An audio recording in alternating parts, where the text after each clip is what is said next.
Hello दोस्तों, टीना का official में आपका स्वागत है। बल तथा गति से हम ऑब्जेक्टिव को लेके आए हैं जो इस बार के एग्जाम के लिए बहुत ही इंपॉर्टेंट है। तो पहला क्वेश्चन शुरू करते हैं। दोलन अथवा कंपन गति का उदाहरण है। क्वेश्चन है, दोलन अथवा कंपन गति का उदाहरण है। घड़ी के पेंडुलम की गति, सितार बजाते समय तारों की गति, झूले की गति, उपयुक्त सभी। यहाँ देख सकते हैं कि घड़ी का जो पेंडुलम होता है वो दोलन करता है, सितार जब बजाते हैं उसके तार का जो गति होता है वो कंपन होता है, और फिर झूले भी दोलन करता है। तो ये तीनों होगा, तो हमारा आंसर जो होगा डी होगा, क्योंकि उपयुक्त सभी हो जाएगा। अगला क्वेश्चन है, यदि कोई वस्तु गमन करते हुए प्रारंभिक बिंदु पर पहुंच जाए तब अंतिम विस्थापन होगा। अगर कोई वस्तु चलना शुरू करे, मान लीजिए बिंदु ए से, यहाँ से चलते चलते चलते चलते फिर वो वहीं पे पहुंच जाए, बिंदु ए से चलना शुरू किया और बिंदु ए पर पहुंच गया, तो उसका विस्थापन क्या होगा? तो दोस्तों इसका विस्थापन शून्य होगा। इसका विस्थापन जो होगा शून्य होगा, क्योंकि हम जान रहे हैं कि विस्थापन क्या होता है, प्रारंभिक बिंदु और अंतिम बिंदु के बीच की सीधी दूरी। तो यहाँ प्रारंभिक बिंदु और अंतिम बिंदु दोनों एक ही जगह है, तो शून्य होगा। अगला क्वेश्चन देखते हैं दोस्तों। पदार्थ के संवेग और वेग के अनुपात से कौन सी भौतिक राशि की प्राप्ति की जा सकती है या की जाती है? तो हम सबसे पहले पदार्थ का संवेग क्या होता है?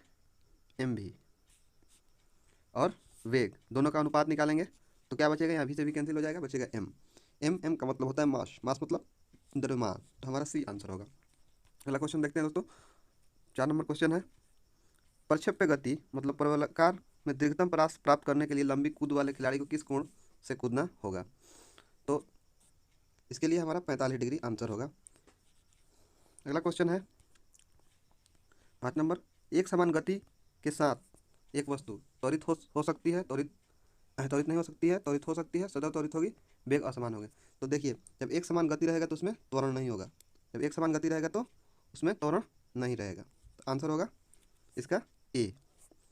6 नंबर क्वेश्चन है, किसी कण द्वारा एक पूर्ण दोलन पूर्ण करने में लगा समय कहलाता है?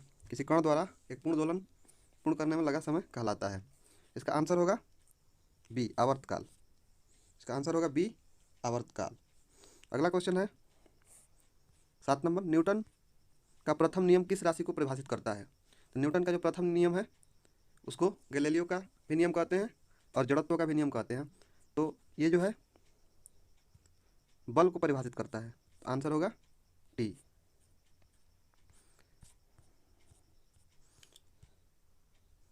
अब यहाँ देखेंगे, गेंद को पकड़ते समय क्रिकेट खिलाड़ी निम्नलिखित में से किसको कम करने के लिए अपना हाथ पीछे की ओर लेता है? तो गेंद को पकड़ते समय खिलाड़ी हाथ को पीछे इसलिए खींचता है कि चोट ना लगे, और वो क्या करता है, संवेग में जो परिवर्तन होता है, संवेग में वो क्या करता है, परिवर्तन करता है। संवेग में परिवर्तन क्या कहलाता है? आवेग कहलाता है। तो यहाँ पे सी आंसर होगा इसका। अगला क्वेश्चन है, त्वरण से संबंधित सूत्र है। त्वरण से संबंधित सूत्र है, त्वरण मतलब त्वरण को ए से सूचित करते हैं, एक्सेलरेशन होता है। तो त्वरण का जो सूत्र होता है, मेन वाला फॉर्मूला होता है v equal to u plus a t. तो यहाँ v को क्या करेंगे, वहीं रहने देंगे, और यहाँ u को इधर लाएंगे, माइनस में हो जाएगा, और t को यहाँ लाएंगे, तो a बराबर क्या आ रहा है, v minus you by T. तो आंसर हमारा कौन सा होगा? ए ऑप्शन होगा, a बराबर v minus you by T. अगला क्वेश्चन है, आवृत्ति का मात्रक है। आवृत्ति का मात्रक है, आवृत्ति का मात्रक कौन है दोस्तों? आप कमेंट बॉक्स में जवाब दे सकते हैं। हर्ट्ज है, आवृत्ति का मात्रक जो है हर्ट्ज है। 11 नंबर क्वेश्चन है। 11 नंबर क्वेश्चन को गौर से सुनिएगा। रॉकेट किस सिद्धांत पर कार्य करता है? रॉकेट जो होता है वो किस सिद्धांत पर कार्य करता है? तो यहाँ दिया हुआ है, न्यूटन का प्रथम नियम, न्यूटन का द्वितीय नियम, न्यूटन का तृतीय नियम, आर्किमिडीज का सिद्धांत। तो न्यूटन के ये तृतीय नियम पर काम करता है। तृतीय नियम न्यूटन का यही है, क्रिया के विपरीत प्रतिक्रिया होते हैं। तो रॉकेट साइंस में इसका इस्तेमाल किया जाता है, क्रिया के विपरीत प्रतिक्रिया होता है। वॉशिंग मशीन, 12 नंबर क्वेश्चन है, वॉशिंग मशीन और दूध से मक्खन बनाने वाली मशीन का कार्य सिद्धांत है। इसका कार्य सिद्धांत क्या है? इसका कार्य सिद्धांत है अपकेंद्रण। इस पर जो बल लगता है अपकेंद्रण लगता है, और इसी अपकेंद्रण सिद्धांत पर यह कार्य करता है। अगला क्वेश्चन 13 नंबर है, प्रक्षेप्य पथ में कण का वेग होगा। प्रक्षेप्य पथ जो है उसमें कण का वेग होगा। तो प्रक्षेप्य में एक क्षण के लिए क्या होता है, त्वरण के सदैव लंबवत, ऐसा नहीं होगा, त्वरण के लंबवत कभी नहीं।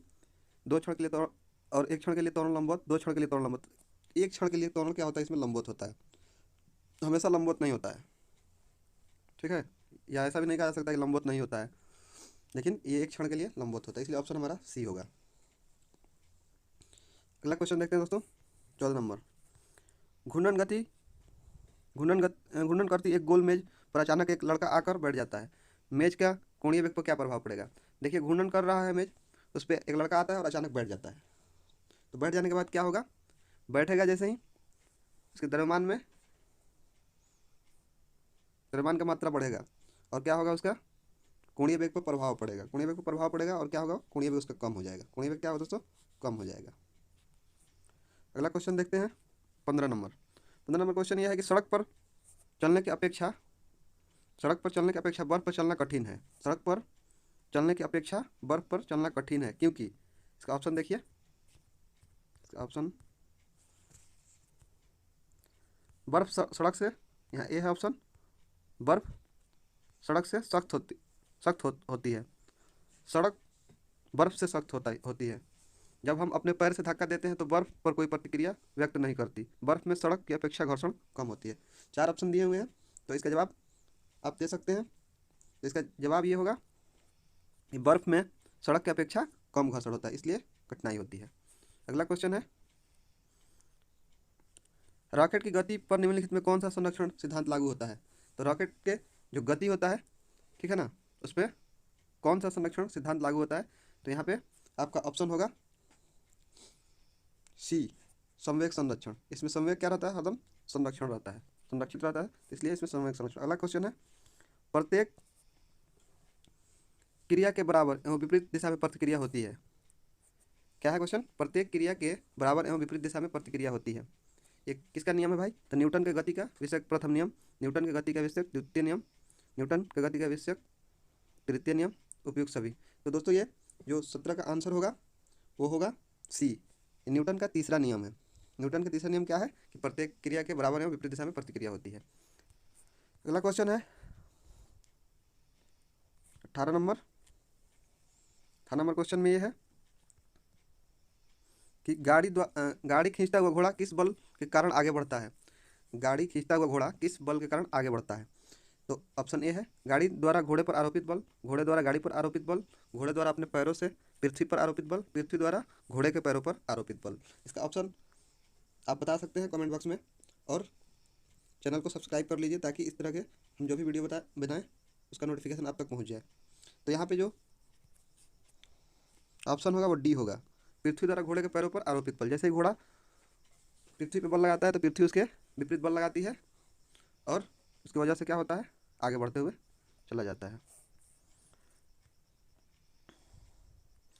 पेचकस, यहाँ देख सकते हैं, पेचकस किसका उदाहरण है? स्क्रू ड्राइवर जो होता है ना, वो पूछ रहा है किसका उदाहरण है। 19 नंबर क्वेश्चन पे ऑप्शन बल आघूर्णन, जड़त्व आघूर्णन, अभिकेंद्रीय बल, इनमें से कोई नहीं। तो इसका है बल आघूर्णन, क्योंकि इसमें रोटेट करके इसको इस्तेमाल किया जाता है और इससे नट को खोला जाता है।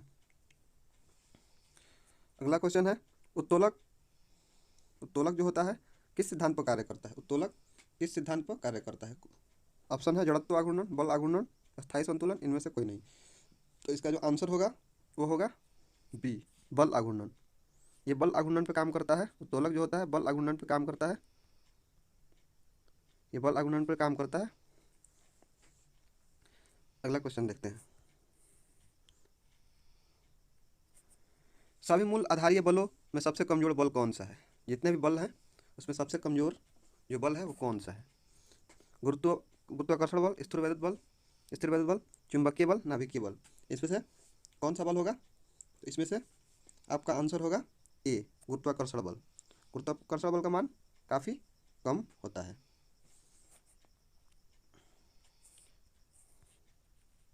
अगला क्वेश्चन है, निम्नलिखित में से सही कथन चुनिए। निम्नलिखित में से सही कथन को चुनना है।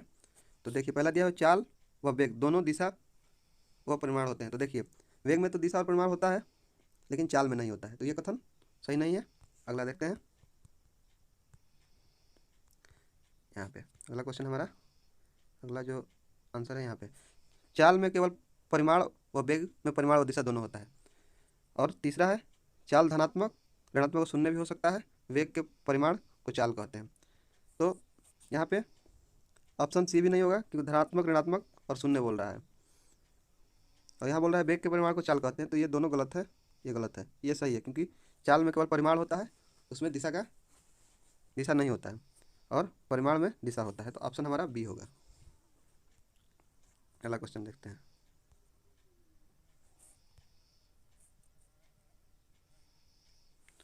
अगला क्वेश्चन है, चलती हुई बस जब अचानक ब्रेक लगाती है तो उसमें बैठे हुए यात्री आगे की दिशा में गिरते हैं। न्यूटन के प्रथम नियम के कारण, सापेक्षता सिद्धांत के, आर्किमिडीज सिद्धांत, न्यूटन के तृतीय नियम। तो बस में जब यात्री आगे की ओर झुकते हैं तो ये न्यूटन का जो होता है प्रथम नियम के कारण से होता है। ये जो होता है प्रथम नियम के कारण होता है। और प्रथम नियम जो है क्या है कि जो वस्तु अगर गति में है तो एक समान गति बनाए रखना चाहती है, और जो स्थिर है वो स्थिरता बनाए रखना चाहती है। इसलिए क्या होता है, जब बस अचानक आगे की ओर बढ़ती है और आगे बढ़ने के बाद जब ब्रेक लगता है तो बस तो रुक जाती है और हम लोग आगे की ओर बढ़ना चाहते हैं, इसलिए हम लोग आगे की तरफ गिरने लगते हैं। तराजू या कैंची किस प्रकार का उत्तोलक है? 24 नंबर क्वेश्चन है, तराजू या कैंची किस प्रकार का उत्तोलक है? तराजू और कैंची किस प्रकार का उत्तोलक है? देखिए दोस्तों, प्रथम श्रेणी, द्वितीय श्रेणी, तृतीय श्रेणी, इनमें से कोई नहीं। तो तराजू या कैंची क्या है? वो प्रथम श्रेणी का उत्तोलक है। याद रखिएगा, बहुत इंपॉर्टेंट है। तराजू या कैंची जो है प्रथम श्रेणी का उत्तोलक है। अगला क्वेश्चन है, घूर्णन या वृत्तीय गति करते हुए पिंड की त्रिज्या के अनुदिश केंद्र या घूर्णन अक्ष पर बना कोण कहलाता है? घूर्णन कोण कहलाता है घन कोण, कोणीय विस्थापन, कोणीय वेग, इनमें से कोई नहीं। तो ये कहलाता है कोणीय विस्थापन। अगला क्वेश्चन है, बल का गुणनफल है। बल का गुणनफल क्या है भाई? यहाँ देखिएगा, ऑप्शन है द्रव्यमान और वेग, द्रव्यमान तथा त्वरण, भार और वेग का, भार तथा त्वरण का। तो इसमें से ऑप्शन होगा बी। ऑप्शन कौन होगा? बी होगा, द्रव्यमान और त्वरण का। हम जानते हैं ना, F बराबर क्या होता है? M A. एम से द्रव्यमान होगा, ए से त्वरण, तो इसलिए हमारा ऑप्शन जो होगा बी होगा। अगला क्वेश्चन देखते हैं। निम्नलिखित कथन पर विचार कीजिए। निम्नलिखित कथन पर विचार करना है भाई, आइए विचार कर लिया जाए। चलती गाड़ी के अचानक रुकने पर यात्री पीछे की ओर गिर जाता है जड़त्व के कारण, पहला होगा। दूसरा, बंदूक पीछे की ओर झटका मारती है क्रिया प्रतिक्रिया के कारण। खेल कूद में ऊंची कूद वाले खिलाड़ी को गिरने के लिए भूमि पर बालू का ढेर बिछा दिया जाता है जड़त्व उत्पन्न के लिए। उपयुक्त कथनों में से कौन सा कथन सत्य है, ये देखना है। उपयुक्त कथनों में से देखना है कौन सा कथन सत्य है। तो यहाँ पे ए और बी होगा, बी होगा इसमें, केवल 1 और 2, केवल 1 और 2। यहाँ देख रहे हैं, गाड़ी के अचानक रुकने पर क्या होता है? यात्री पीछे की ओर गिर जाता है, यात्री पीछे की ओर गिर जाता है जड़त्व के कारण। यात्री अचानक, गाड़ी चलती है तो पीछे की ओर गिर जाता है, अगर गाड़ी चल रही है रुकती है तो आगे की ओर गिर जाता है। बंदूक पीछे की ओर झटका मारती है क्रिया प्रतिक्रिया के कारण, ठीक है ना। और जो बालू बिछाया जाता है वो जड़त्व को कम करने के लिए नहीं, बल्कि आवेग को घटाने के लिए किया जाता है। थैंक यू दोस्तों, इस तरह की वीडियो देखने के लिए हमारे चैनल पर